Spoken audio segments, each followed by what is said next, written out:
ये पेपर से पहले पेपर है, और जितने भी लोग सीटेट का एग्जाम फरवरी के लिए देने वाले हैं, हर एक बच्चा इस वाले पेपर को जरूर लगाना, क्योंकि इससे उसकी अपनी तैयारी का आइडिया लग जाएगा और पता लग जाएगा कि भाई किस स्पीड से उसे आगे पढ़ाई करनी है।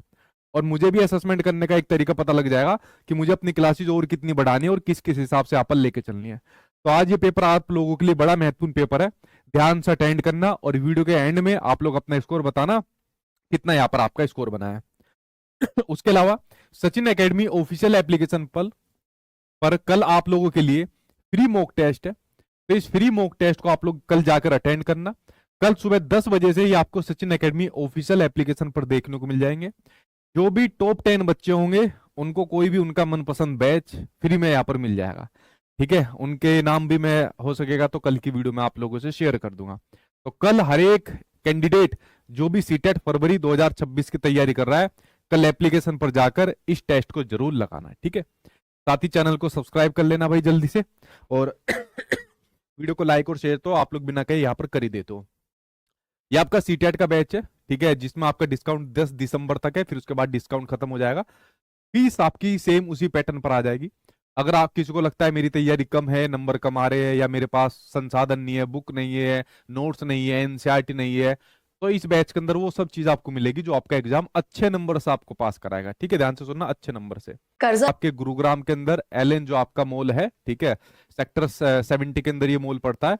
तो उस मॉल के अंदर एक बड़ा इवेंट है जिसके अंदर जो जो कैंडिडेट वहां पर आएंगे उन सभी को हमारे सीटेट के नोट्स, ये वाली बुक है, उनको सभी को फ्री में मिलेगी और साइन करके फ्री में मिलेगी। और मेरे साथ में बाकी के कुछ और सेलिब्रिटीज, कुछ और पंजाबी सिंगर वहां पर आपको देखने को मिलेंगे। तो कितने लोग मिलेंगे भाई कल 4 बजे, वो आप लोग नीचे कमेंट करना। ये आपकी सीटेट की बुक्स है, और मैं कहता हूँ सीटेट बुक्स के मुकाबले में नोट्स आपके लिए बहुत बेस्ट रहने वाले हैं। तो आप लोग देख लेना दोनों में से आपको क्या लेना है।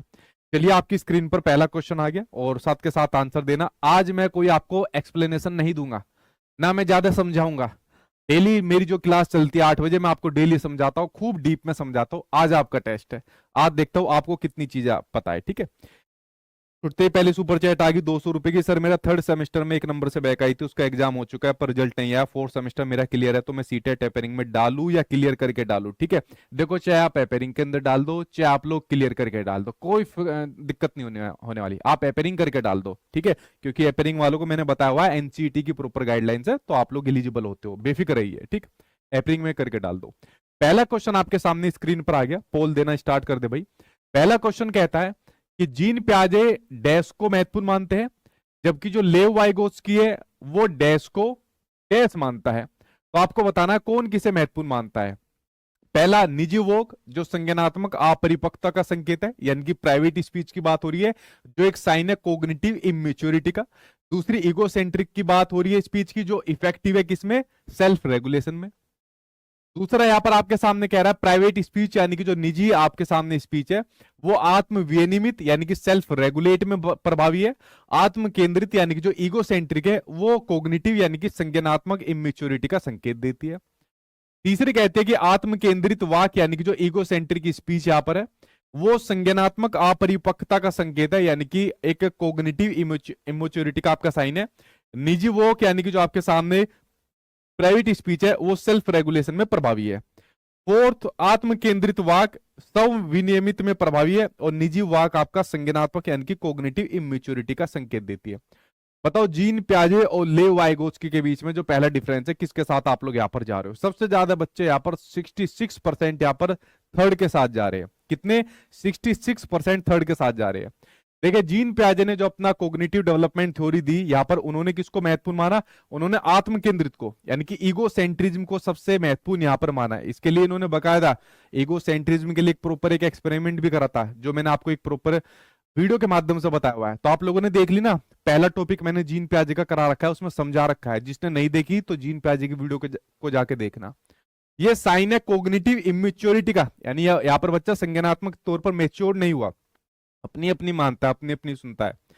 दूसरा जो आपके सामने लेव वाइगोस्की है, तो भाई लेव वाइगोस्की प्राइवेट स्पीच के लिए जाने जाते हैं, ठीक है, जो किसमें मदद करती है? सेल्फ रेगुलेट करने में, खुद को सेल्फ रेगुलेट में मदद करती है। बहुत बढ़िया आंसर आपका, थर्ड आंसर आपका बिल्कुल ठीक है, और बढ़कर संख्या आपकी 70% यहां पर हो गई है।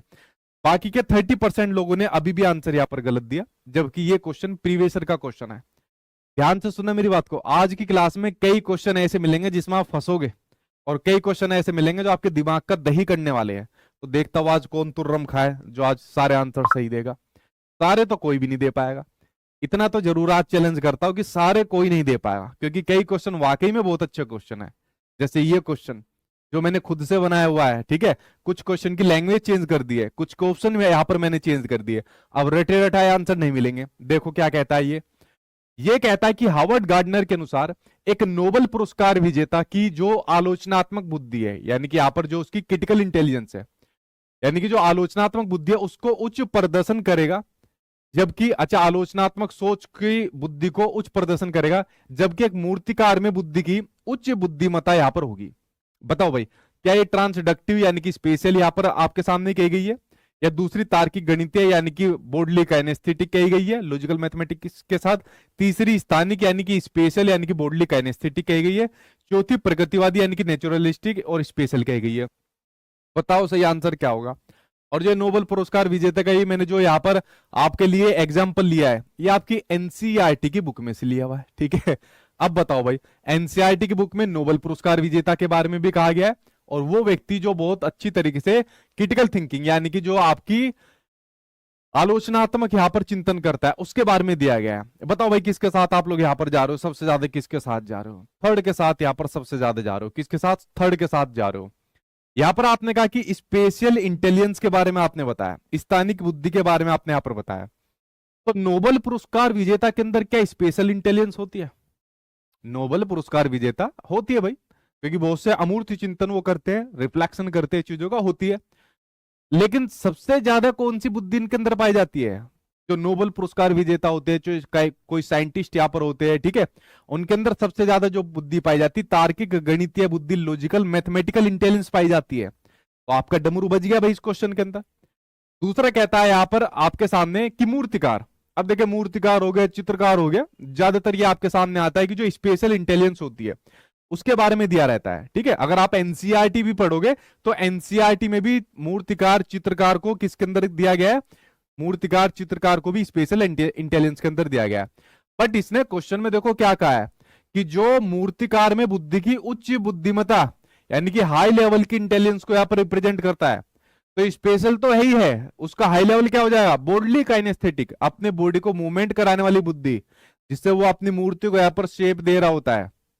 बड़ा टेक्निकल क्वेश्चन पूछा, और इस टेक्निकल क्वेश्चन को उतना ही मैंने खतरनाक इसके ऑप्शन को चेंज करके यहां पर बना दिया।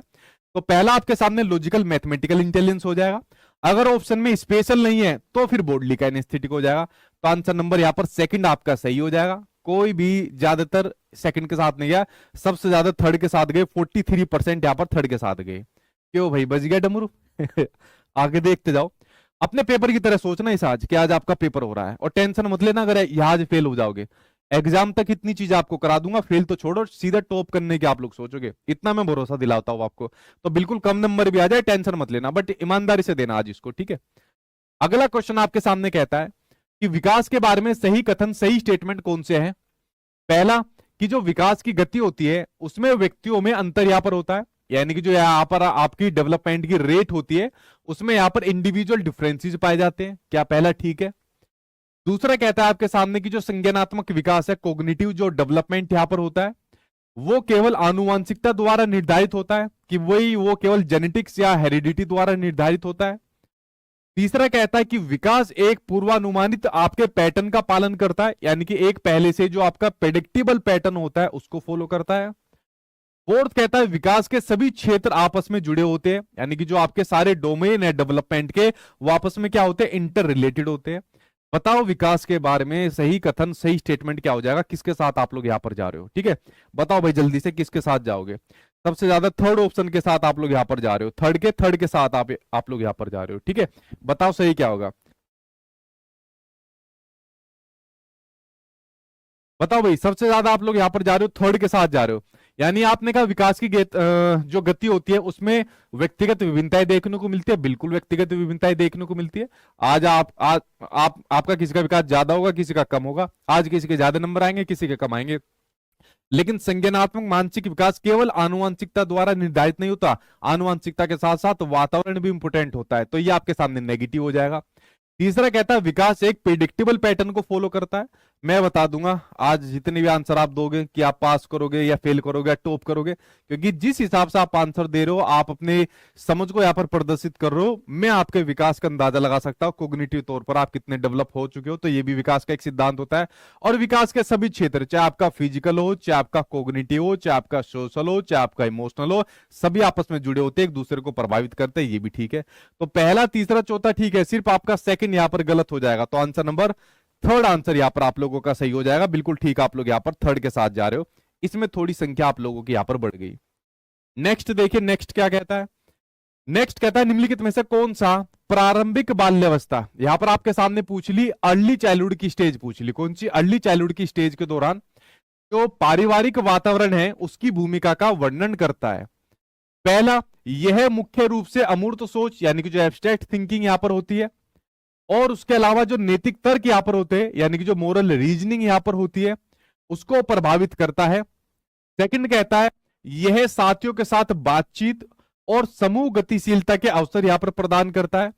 तीसरा कहता है यह सामाजिकरण यानी कि जो सोशलाइजेशन यहां पर होता है, और भावनात्मक यानी कि इमोशनल विनियमन या कह सकते हो इमोशनल रेगुलेशन की बात हो रही है, और प्रारंभिक शिक्षा के लिए आधार के रूप में कार्य करता है। चौथा, यह इस स्तर पर संज्ञानात्मक और भावनात्मक विकास के लिए कम महत्वपूर्ण होता है। बताओ भाई, अर्ली चाइल्डहुड की स्टेज के लिए जो पारिवारिक वातावरण है उसकी क्या भूमिका होती है? किसके साथ आप लोग यहां पर जा रहे हो? जल्दी से आंसर बताइए, किसके साथ जा रहे हो? ठीक है, 3 सेकंड का आपको यहाँ पर टाइम देता हूं। ठीक है, क्वेश्चन चौथा है ना, तो 4 सेकंड का देता हूं। 1 2 3 4, बताओ सबसे ज्यादा किसके साथ आप लोग यहाँ पर जा रहे हो? थर्ड थर्ड थर्ड, सबसे ज्यादा मात्रा थर्ड की, यानी कि 71% लोग थर्ड के पास गए। बिल्कुल ठीक आप लोगों ने बताया। देखिए, अर्ली चाइल्डहुड की स्टेज, प्रारंभिक बाल्यावस्था, जब बच्चा आपका 2 साल से लेके यहाँ पर 6 साल तक का बच्चा होता है, तो भाई जब वो उसका पारिवारिक वातावरण है ना, तो जितनी भी चीजें बच्चा सबसे ज्यादा सीखता है अपने परिवार से सीखता है। तो अपना सोशलाइजेशन बच्चा अपने परिवार से करता है, अपना जो इमोशनल रेगुलेट अपने आप को करता है इससे करता है, और प्रारंभिक शिक्षा का आधार जो यहाँ पर आपकी बच्चे की अर्ली लर्निंग है, जो अनौपचारिक शिक्षा वो सबसे पहले लेता है अपने परिवार से यहाँ पर लेता है। तो आंसर नंबर थर्ड आपका यहाँ पर सही हो जाएगा। बहुत सही, इसके अंदर आप लोग बहुत यहाँ पर सही गए। ठीक है, नेक्स्ट देखते हैं। नेक्स्ट कहता है निम्नलिखित में से उपयोगी प्रतिपुष्टि, यहां पर पूछ लिया आपसे इफेक्टिव फीडबैक, फीडबैक के साथ साथ में पूछा इफेक्टिव फीडबैक की एक विशेषता कौन सी है? देखते हैं भाई। यह कार्य के दौरान और अंत में दी जाती है।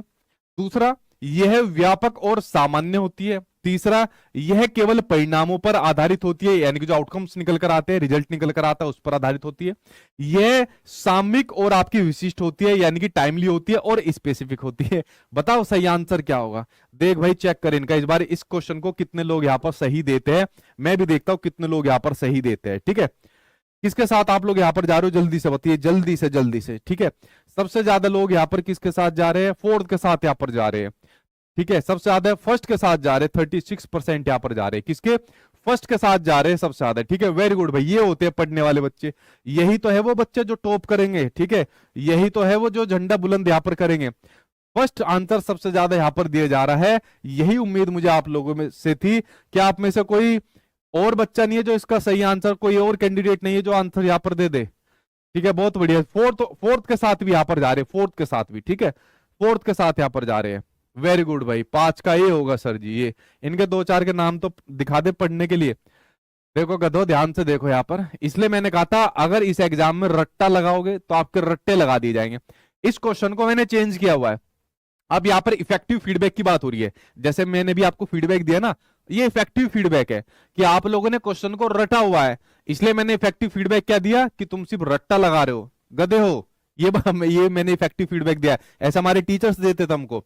तो ध्यान रखना, इफेक्टिव फीडबैक कार्य के दौरान होता है, यानी जो टीचिंग लर्निंग प्रोसेस है इसके दौरान मैंने आपको फीडबैक दिया कि क्या मूर्खता कर रहे हो भाई, क्वेश्चन को ध्यान से पढ़ो, समझो इसको। ये रटने वाला क्वेश्चन, ये समझने वाला क्वेश्चन है, गलती कर रहे हो। और अंत में भी दूंगा, जब क्लास खत्म हो जाएगी, जब भी फीडबैक दूंगा कि भाई कुछ क्वेश्चन ऐसे होते हैं जिसपे अपनी पूरी समझ का इस्तेमाल क्या करो। जैसा आज क्वेश्चन के अंदर गलत हो गए थे, तो पहला तो बिल्कुल ठीक है, ये विशेषता तो बिल्कुल ठीक है, लेकिन भाई इसके साथ में फोर्थ भी तो ठीक हो जाएगा। इफेक्टिव फीडबैक टाइम के अकॉर्डिंग यहां पर होना चाहिए, टाइमली होना चाहिए। अब मान लीजिए बच्चों को फीडबैक देना है और टाइम नहीं है स्पेसिफिक कोई भी, कभी कुछ दे दिया कभी कुछ दे दिया। यहाँ पर मान लीजिए क्लासरूम यहाँ पर चल रही है और मैं सिर्फ पूरी क्लासरूम में बस फीडबैक ही फीडबैक आपको दे रहा हूं, तो पढ़ाऊंगा कब और आप लोग लर्निंग कब करोगे? तो इफेक्टिव फीडबैक हमेशा एक स्पेसिफिक टाइम के लिए होना चाहिए यहाँ पर, ठीक है। तो ये भी आंसर आपका ठीक है। तो इसके अंदर जो आंसर आपके ठीक हो जाएंगे, पहला और चौथा, यानी कि दोनों आंसर यहाँ पर आपके सामने सही हो जाएंगे। और जितने लोगों ने इस क्वेश्चन को रटा था तो यहाँ पर उनके भी रट्टे लग गए हैं। तो आंसर क्या हो जाएगा? पहला और चौथा आंसर यहाँ पर सही हो जाएगा। अगर एग्जाम तक तुम लोगों का दिमाग ना मैंने खोल दिया ना, मतलब सीबीएसई भी क्वेश्चन पूछेगा उस पर भी तुम लोग डाउट करना शुरू कर दोगे, देख लेना, इस हिसाब से तुम्हारा दिमाग हो जाएगा, ठीक है। तो इसके दोनों आंसर यहां पर सही हो जाएंगे, ठीक है। अगला क्वेश्चन देखिए, नेक्स्ट क्वेश्चन कहता है अभिकथन यानी कि असर्शन, यहां पर आपके सामने आ गया। ये कहता है कि शहरों में जो बच्चे होते हैं उनका बहुत सारा खेल उन रियलिटी टीवी शो, जैसा आजकल वो आ रहा है ना बिग बॉस, उन पर आधारित होता है जो वो देखते हैं। कारण यानी कि रीजन ये दिया है कि इन दिनों परिवार और साथियों के अलावा जो मीडिया होती है वो बच्चों के सामाजिकरण यानी कि सोशलाइजेशन का एक महत्वपूर्ण माध्यम बनता जा रहा है। बताओ भाई, क्या दोनों ठीक है, दोनों गलत है? अगर दोनों ठीक है तो सही व्याख्या कर रहा है या नहीं कर रहा है? जल्दी से आंसर इसके बारे में आप लोग मुझे दीजिए, क्या आंसर यहां पर हो जाएगा? सबसे ज्यादा लोग यहां पर 49% ऑप्शन नंबर फर्स्ट के साथ यहां पर जा रहे हैं।